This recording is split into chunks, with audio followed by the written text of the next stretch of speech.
कल यूएस से फिर मिला जुला हैंडओवर मिला है। कल यूएस के तीनों बेंचमार्क स्क्रीन पर आएंगे। कोई डाउ 0.5% दबाव में था तो कोई नैस्डैक 1/4% मजबूती के साथ कामकाज करता हुआ नजर आया। नैस्डैक संभला है वैसे, और संभलने के पीछे एनवीडिया रीजन है। भाई एक दिन 10%, एक दिन 2% गिरने के बाद एनवीडिया का शेयर कल फाइनली 1% मजबूती के साथ बंद हुआ। उसका खासा इंपैक्ट था, इसलिए नैस्डैक आपको वो 2 दिनों के प्रेशर के बाद एनवीडिया जो सुधरा उसके चलते ग्रीन नजर आ रहा है। पर हां, डाउ 0.5% दबाव था। हमारे बाजार की तरह कल यूएस के मार्केट भी बिहेव कर रहे थे। जहां खुले थे मोटा मोटी वो दिन के हाईज थे। इंट्राडे डाउ स्क्रीन पर आएगा, खुलते समय 110 पॉइंट्स की मजबूती के आसपास थे। स्लिप हुए 400 पॉइंट से ज्यादा यूएस के बाजार, डाउ नीचे गया। उसके बाद फाइनली सेशन की समाप्ति आपकी स्क्रीन पर है, हल्के दबाव के साथ बंद हुआ। तो कल ऊपरी स्तरों पे वो भी टिक नहीं पाए हमारी तरह। अब हो क्या रहा है, जो इकोनॉमी को लेकर कंसर्न्स हैं वापस बढ़ रहे हैं। इकोनॉमी को लेकर concern, slow down related fears जो हैं वो बढ़ रहे हैं। कल वो एक डेटा आना था, अगस्त के प्राइवेट पेरोल्स का नंबर 99,000 पे आया। एस्टिमेट्स 1,40,000 के थे। 1,40,000 के सामने 99,000 पे वो आंकड़ा आया है। गणित कहती है 2021 के बाद सबसे स्मॉलेस्ट गेन है, और कंसेंसस एस्टिमेट से तो कहीं नीचे वो आंकड़ा पहुंचता हुआ। तो इसके चलते और लेबर मार्केट की वीकनिंग के क्लियर कट इंडिकेशंस आ रहे हैं। उसी के चलते ओल्ड इकोनॉमी स्टॉक, उसी के चलते डाउ दबाव में कल के सेशन में नजर आया। खैर, सबकी नजर अब वो एक पार्ट था। आज वो कॉम्प्रिहेंसिव जॉब्स रिपोर्ट यूएस में आनी है, जिसे अपन कहते हैं पेरोल्स का नंबर। अगस्त पेरोल्स के नंबर्स आज शाम को आने, वो क्लियरर हेल्थ बताएंगे यूएस के जॉब्स मार्केट की।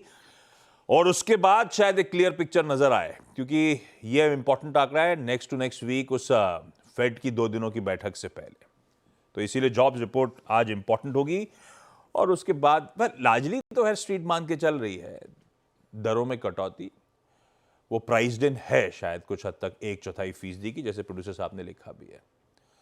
पर खैर, वो जॉब्स रिपोर्ट से पहले की नर्वसनेस भी थोड़ी सी क्रीप इन होती हुई।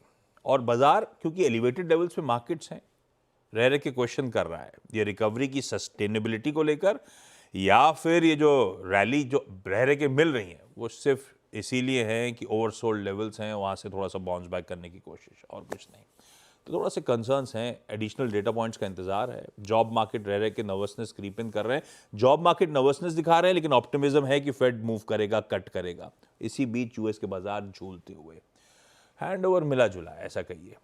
अच्छा, दूसरी तरफ कच्चा तेल एक बार स्क्रीन पे दिखा देता हूं। कल सुबह अपन कह रहे थे कच्चा तेल करेक्ट क्यों हुआ है, क्योंकि एक रीजन था कि ओपेक प्लस शायद अपना जो प्रोडक्शन बूस्ट करने की तैयारी थी उसे डिले कर सकता है, और ये शाम तक मोटा मोटी ऐसा लगा कंफर्म होने लगा है। अभी सूत्रों के हवाले से ओपेक से ऑफिशियली कमेंट्स नहीं है, पर वो 1,80,000 बैरल्स के प्रोडक्शन हाइक की तैयारी हो रही थी अक्टूबर से, अगले महीने से कहा जा रहा है 2 महीने के लिए फिलहाल को टाल दी गई है।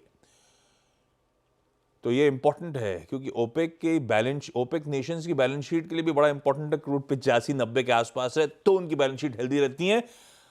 तो प्रोडक्शन जो बढ़ाने की तैयारी थी अब नहीं बढ़ाएंगे। खैर, कच्चा तेल कल और आज के बीच में बहुत ज्यादा मूव नहीं करा है, क्योंकि ये नॉइसेस कल भी थी। कल अपन सुबह इसकी बात चर्चा कर रखी थी। अच्छा, दूसरी तरफ गोल्ड दिखाइएगा इस समय, वो वापस 25-50 के आसपास, 25-50 के आसपास ट्रेड करता हुआ। हाँ, गोल्ड मार्केट जरूर एंटिसिपेट कर रहे हैं कि एक अच्छा खासा फेड का रेट कट आ रहा हो। वहां पे ऐसी हेडलाइन छप रही, ओवरसाइज्ड रेट कट। देखते हैं क्या होता है वो फेड के फैसले की बात, ये तब अब के बीच की कहानी है।